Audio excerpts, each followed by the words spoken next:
대부분의 노인들은 평생을 자식들 뒷바라지하며 아낌없이 주며 살아왔습니다.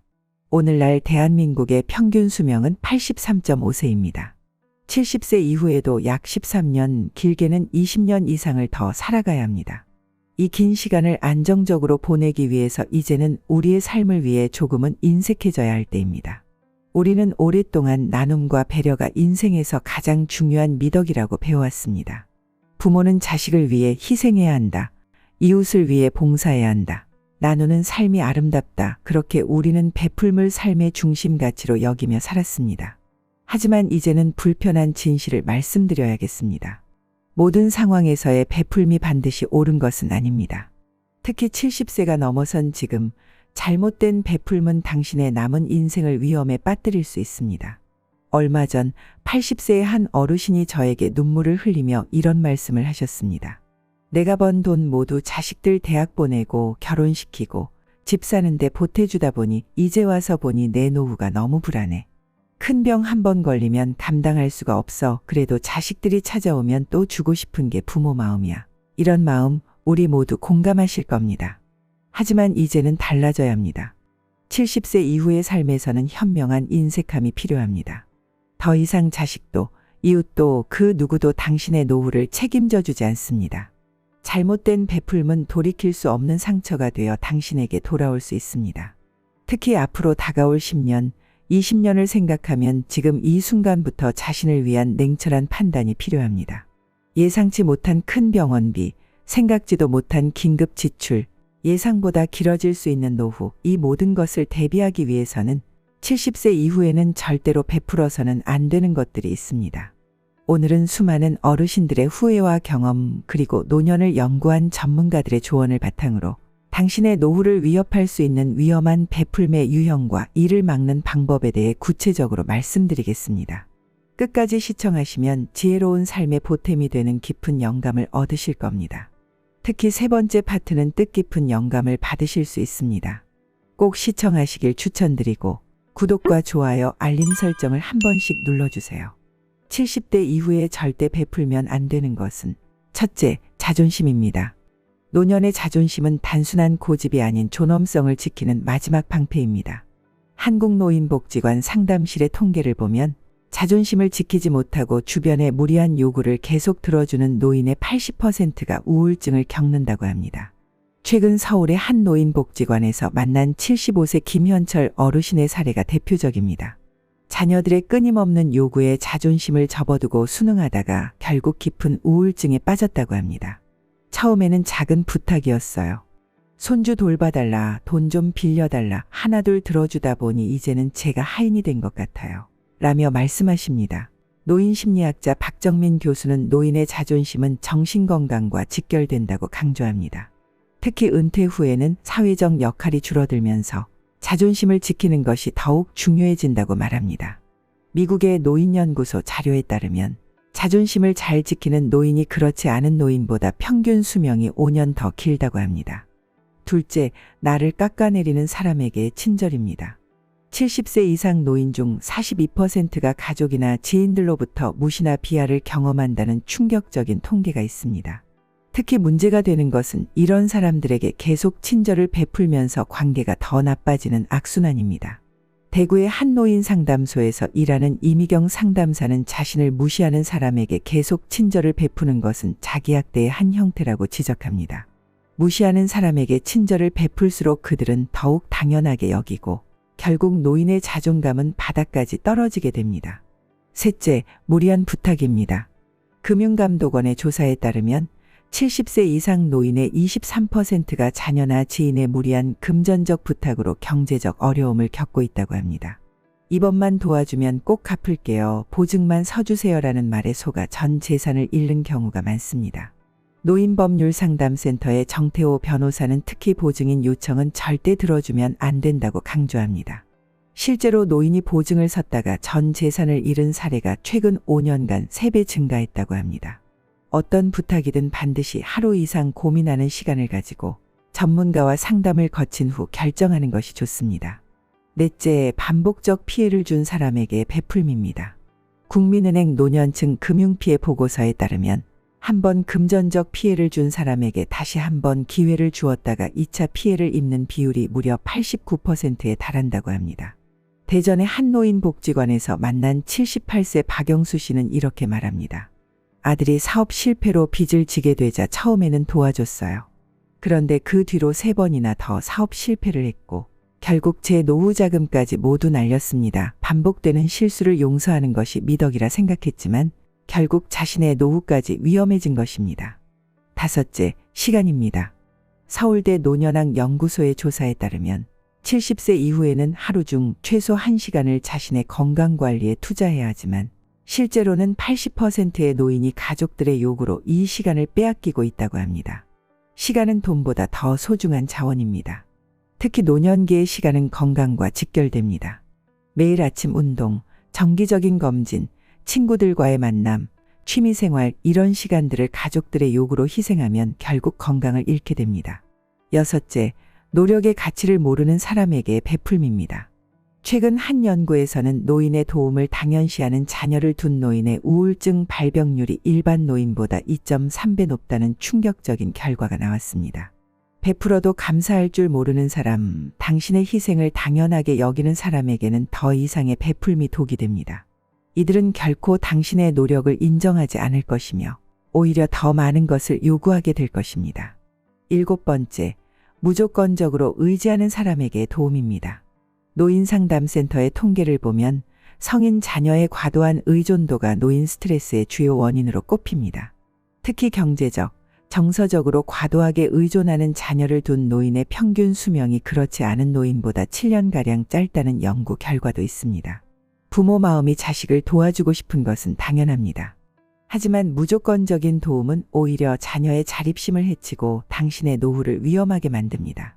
도움을 주더라도 반드시 한계를 정하고 그 선을 지키는 것이 필요합니다. 이처럼 무조건적인 베풀음은 오히려 관계를 해치고 노후를 위험하게 만들 수 있습니다.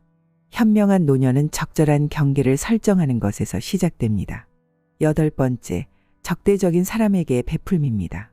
노인학대 상담센터의 통계를 보면 평소 적대적 태도를 보이던 사람에게 지속적으로 도움을 준 노인의 95%가 결국 심각한 정신적, 물질적 피해를 입는다고 합니다. 서울 노원구에 사시는 김영자 할머니 76세의 사례는 우리에게 큰 교훈을 줍니다. 며느리가 평소 저를 무시하고 적대적이었지만 제가 먼저 마음을 열면 달라질 거라 생각했어요. 오히려 더 잘해주려 노력했죠. 손주도 더 자주 봐주고 용돈도 더 주고 하지만 결과는 정반대였어요. 제가 할 수 있는 일은 당연하게 여기고 못하는 일은 더 심하게 비난했습니다. 노인심리학자 정민호 교수는 적대적인 사람에게 베푸는 선의는 오히려 그들의 부정적 행동을 강화시킨다고 설명합니다. 실제로 노인보호 전문기관의 연구에 따르면 적대적 관계에서 지속적 베풀문 학대 위험을 3배 이상 높인다고 합니다. 9번째, 가치관을 부정하는 사람에게 베풀미입니다. 요즘 세상에 그런 고리타분한 생각을 하면 어떡해요? 이런 말을 자주 들으시나요? 부산의 한 노인복지관에서 만난 박순자 할머니 82세는 평생 검소하게 살면서 모은 재산을 자녀들에게 나눠주려 했습니다. 하지만 자녀들은 요즘은 다들 빚내서 살아요. 엄마 생각이 너무 옛날 같아요라며 오히려 어머니의 가치관을 무시했고 결국 할머니는 깊은 우울증에 빠지고 말았습니다. 노년정신건강 전문의 김현우 박사는 가치관의 충돌은 단순한 의견 차이가 아닌 정체성의 문제라고 지적합니다. 평생 살아온 방식과 믿음을 부정당하면서도 계속 베풀다 보면 결국 자아존중감이 심각하게 손상될 수 있다는 것입니다. 10번째, 감당할 수 없는 범위의 베풀미입니다. 대구에 사시는 이명호 할아버지 79세는 퇴직금 전액을 자녀의 사업자금으로 지원했다가 큰 후회를 하고 계십니다. 내가 할 수 있는 범위를 넘어선 거였죠. 결국 자녀의 사업은 실패했고 저는 지금 월세방에서 생활하고 있어요. 큰 병이라도 걸리면 어쩌나 매일 밤 걱정입니다. 노인복지정책연구소의 최근 보고서는 더욱 충격적입니다. 70세 이상 노인 중 46%가 자신의 능력 이상으로 무리한 도움을 주다가 건강이나 경제적 어려움을 겪었으며 이 중 78%는 회복이 불가능한 상태라고 합니다. 금융노년학자 박성호 교수는 노년기의 경제력은 한번 무너지면 회복이 거의 불가능하다며 특히 70세 이후에는 본인 생활비의 30% 이상을 타인을 위해 지출하지 말라고 권고합니다. 노년기에는 한번 무너진 건강이나 경제력을 회복하기가 매우 어렵습니다. 그렇다면 우리는 어떻게 해야 할까요? 노년학 전문가들이 제시하는 현명한 실천 방법들을 함께 살펴보겠습니다. 먼저 도움을 요청받았을 때는 333 원칙을 기억하세요. 어떤 부탁이든 즉답은 금물입니다. 최소 3초는 깊게 생각하고 중요한 부탁이라면 반드시 사흘 동안 고민하는 시간을 가져야 합니다. 그리고 같은 종류의 도움 요청은 3번을 넘기지 않는 것이 좋습니다. 서울대 노년학 연구소의 조사에 따르면 이런 원칙을 지키는 노인들의 삶의 만족도가 그렇지 않은 노인보다 2배 이상 높았다고 합니다. 경제적 방어선을 구축하는 것도 매우 중요합니다. 매월 들어오는 수입에서 고정 지출액의 3배는 반드시 비상금으로 확보해 두세요. 통장은 생활비, 의료비, 비상금으로 철저히 구분해서 관리해야 합니다. 특히 대출 보증과 같은 법적 책임이 따르는 부탁은 어떤 경우에도 거절해야 합니다. 시간과 에너지 관리도 결코 소홀히 해서는 안 됩니다. 하루 중 가장 컨디션이 좋은 오전 9시부터 12시까지는 반드시 자신만을 위한 시간으로 확보하세요. 또한 일주일에 최소 이틀은 온전히 혼자만의 시간을 가져야 합니다. 모든 약속과 일정은 반드시 달력에 기록하고 검토하는 습관을 들이는 것이 좋습니다. 관계의 경계를 분명히 하는 것도 잊지 마세요. 도움을 줄 때는 그 범위와 한계를 명확히 해야 합니다. 당신이 불쌍해서 이번만 도와주면 같은 감정적 호소에 흔들리지 마세요. 자신의 의견과 거절을 분명하게 표현하는 것이 오히려 관계를 건강하게 만듭니다. 마지막으로 건강한 거절의 말들을 미리 준비해두면 좋습니다. 나도 나이가 들어 여유가 없다. 건강이 좋지 않아 그런 부탁은 들어줄 수 없다. 나중에 후회하고 싶지 않아서 이번에는 도와줄 수 없다 등의 표현을 사용하세요.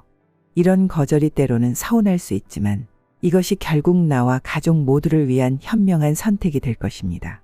이러한 원칙과 방법들을 꾸준히 실천한다면 우리는 더 건강하고 행복한 노년을 보낼 수 있을 것입니다. 이것은 결코 이기심이 아닌 나와 가족 모두를 위한 사랑의 표현임을 기억하세요. 70 이후에 절대 베풀면 안 되는 두 번째 이야기는 우리는 평생 나누면서 살아야 한다고 배워왔습니다. 나눔은 미덕이다. 베푸는 자가 복을 받는다. 이런 말들을 귀에 못이 박히도록 들으며 살았죠. 하지만 나이가 들수록 우리는 조금 더 인색해질 필요가 있습니다. 얼마 전 만난 78세 김옥순 할머니는 이런 말씀을 하셨습니다. 젊었을 땐 나누는 게 행복했어요. 그런데 나이 들고 보니 내가 가진 것들이 그렇게 많지 않더라고요. 체력도 돈도 시간도 모든 게 한정되어 있었던 거죠.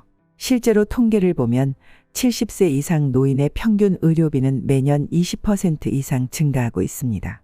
예기치 못한 병원비, 갑자기 필요한 수술비, 이런 위기는 항상 예고 없이 찾아옵니다.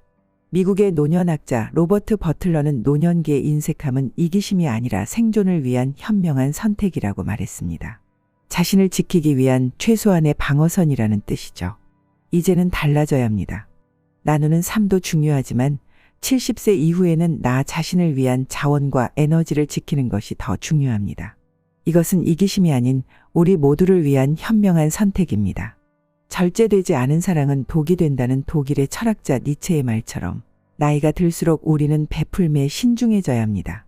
특히 70세 이후에는 자원과 에너지가 한정되어 있기에 현명한 인색함이 자기보호의 수단이 되고 다음 10가지를 생각해 볼 수 있습니다. 첫째, 자원 보호의 필요성입니다. 당신의 노후는 아무도 책임져 주지 않는다는 워렌 버핏의 말처럼 노년기의 재정 관리는 매우 중요합니다. 특히 의료비가 급증하는 75세 이후에는 더욱 그렇습니다. 둘째, 선의가 당연시되는 것에 대한 방어입니다. 인도의 철학자 크리슈나무르티는 습관적으로 베푸는 것은 진정한 사랑이 아니다라고 했습니다. 한 번의 도움은 끝없는 요구로 이어질 수 있음을 기억해야 합니다. 셋째, 자신의 삶을 우선시해야 합니다. 자신을 사랑하지 않는 사람은 타인도 사랑할 수 없다는 에리 프롬의 말처럼 노년기에는 자신을 위한 투자가 필수적입니다. 넷째, 도움 남용을 방지해야 합니다. 공자는 한 번의 실수는 용서할 수 있으나 반복되는 실수는 경계해야 한다고 했습니다. 도움을 남용하는 사람들은 결코 변하지 않을 것입니다. 다섯째, 예측 불가능한 상황에 대비해야 합니다. 존 디 록펠러는 준비하지 않은 미래는 재앙이 된다고 했습니다. 노년기에는 언제든 큰 질병이나 사고가 발생할 수 있습니다. 여섯째, 자식과의 관계 균형이 필요합니다. 동양의 노학자 맹자는 자식에 대한 과도한 사랑은 오히려 독이 된다고 했습니다.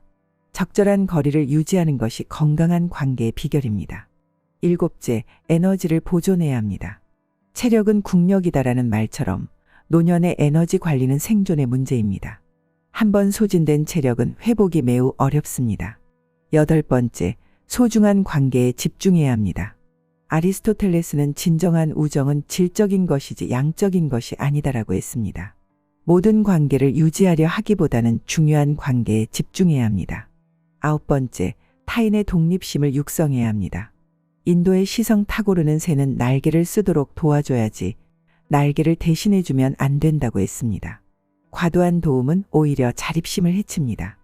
열 번째, 자신의 가치를 수호해야 합니다. 소크라테스는 자신을 알라고 했습니다. 나이 들수록 자신의 가치관과 원칙을 지키는 것이 더욱 중요해집니다. 70 이후에 절대 베풀면 안 되는 가장 중요한 세 번째 이야기는 품격 있는 노년은 단순히 나이를 먹는다고 완성되지 않습니다. 젊은 시절에 좋지 않은 습관들을 하나씩 버려낼 때 비로소 우리는 진정한 어른이 될 수 있습니다. 이제 우리가 버려야 할 습관들을 하나씩 살펴보면 첫째, 불평과 불만입니다. 요즘 세상은 젊은 것들은 이런 말들이 습관이 되진 않았나요? 부정적인 말은 독약과 같아서 말하는 사람은 물론 듣는 사람의 마음까지 병들게 합니다. 미국의 노인 심리학자 윌리엄 제임스는 불평하는 습관은 노인을 가장 빨리 늙게 만드는 독이라고 했습니다. 둘째, 험담과 비난입니다. 부산의 한 실버 커뮤니티에서 진행된 연구에 따르면 타인을 험담하는 습관이 있는 노인은 그렇지 않은 노인보다 우울증 발병률이 3배 높았다고 합니다. 누군가를 깎아내리는 말은 결국 자신의 품격을 떨어뜨립니다. 셋째, 과시하는 습관입니다. 내가 젊었을 때는 우리 아들은 이런 식의 과시성 발언이 잦아지면 주변 사람들이 하나둘 멀어집니다. 노년사회학자 김현우 교수는 진정한 품격은 겸손에서 시작된다고 강조합니다. 넷째, 작은 일에 화내는 습관입니다. 일본 도쿄대학의 한 연구에 따르면 자주 화를 내는 노인은 그렇지 않은 노인보다 평균 수명이 5년가량 짧다고 합니다. 감정 조절은 건강과 직결됩니다. 다섯째, 과거에 집착하는 습관입니다. 예전에는 더 좋았는데, 옛날에는 이렇지 않았는데 과거를 그리워하는 것은 자연스럽지만 거기에 머무는 것은 위험합니다. 덴마크의 노년학자 에릭 에릭스는 현재에 적응하지 못하는 노인은 결국 고립된다고 경고했습니다. 이러한 습관들을 바꾸는 것은 쉽지 않습니다. 하지만 한 가지씩 천천히 바꿔나간다면 우리는 더욱 존경받는 어른이 될 수 있을 것입니다. 여섯째, 타인을 무시하는 습관입니다. 요즘 젊은이들은 아무것도 모른다. 나이도 어린 것이 이런 말들이 자연스럽게 나오지는 않나요? 하버드 의대 노년학 연구팀은 타인을 무시하는 말버릇이 있는 노인일수록 가족과 멀어지고 사회적 고립을 겪을 확률이 높다고 밝혔습니다. 일곱 번째, 책임을 회피하는 습관입니다. 나이가 들어서 이제 늙어서 라며 자신의 잘못을 나이 탓으로 돌리지는 않으신가요? 노년 심리학자 마틴 셀리그만은 자신의 행동에 책임지는 노인일수록 정신 건강이 좋고 가족 관계도 원만하다고 설명합니다. 여덟 번째, 경청이 부족한 습관입니다. 서울대 노인복지연구소의 조사에 따르면 대화 중 상대방의 말을 자주 끊는 노인의 경우 자녀와의 대화 시간이 평균 3분을 넘지 않는다고 합니다. 반면 경청하는 습관이 있는 노인은 평균 15분 이상 대화를 이어갔습니다. 아홉 번째, 과도한 소비와 허영심입니다. 체면 때문에 남들이 보기 좋으라고 하는 소비는 노후 파산의 주요 원인이 됩니다. 노년재무상담사 박정호는 허영심 때문에 신용카드 빚을 지는 70대가 급증하고 있다며 우려를 표했습니다. 마지막 열 번째는 자기관리 소홀입니다. 이제 나이도 있는데 뭘 하며 외모나 건강관리를 포기하지는 않으신가요? 미국 노년학 연구소의 15년 추적 조사에 따르면 자기관리를 꾸준히 하는 노인은 그렇지 않은 노인보다 평균 수명이 8년 더 길었다고 합니다. 이런 습관들은 하루아침에 바뀌지 않습니다. 하지만 프랑스의 노년학자 앙드레 모루아는 80세의 지혜는 하루하루의 작은 변화에서 시작된다고 했습니다. 오늘부터 하나씩 천천히 바꿔나가는 것이 중요합니다. 우리의 삶은 70세 이후에도 여전히 소중하고 가능성으로 가득 차 있습니다. 이번 이야기를 통해 우리는 세 가지 중요한 교훈을 얻었습니다. 먼저, 나 자신을 지키는 현명함이 필요합니다. 모든 베풀미 선의가 아니라는 사실을 깨닫고 나를 위한 경계를 설정해야 합니다. 둘째, 나눔의 의미를 재정립해야 합니다. 과거의 나눔이 타인을 위한 것이었다면 이제는 나 자신과 내 삶을 위한 나눔이어야 합니다.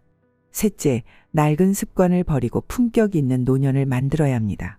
불평이나 과거 집착 대신 감사와 현재에 집중하는 태도가 필요합니다. 어쩌면 이 이야기들이 너무 차갑고 냉정하게 들릴 수도 있습니다. 하지만 이것은 결코 이기적인 삶을 살아가라는 말이 아닙니다. 오히려 더 성숙한 사랑으로 가는 길입니다. 자신을 지키지 못하는 사람은 결국 누구도 지킬 수 없기 때문입니다. 지금부터 하루 10분만이라도 나를 위한 시간을 가져보세요. 더 단단하고 건강한 자신을 만나게 될 것입니다. 현명한 노년은 단순히 나이를 먹는 것이 아니라 내 삶을 주도적으로 선택하는 데서 시작됩니다. 품격 있는 노년은 당신의 선택에 달려 있습니다. 오늘부터 새로운 선택으로 당신의 삶이 더욱 아름답게 피어날 것입니다.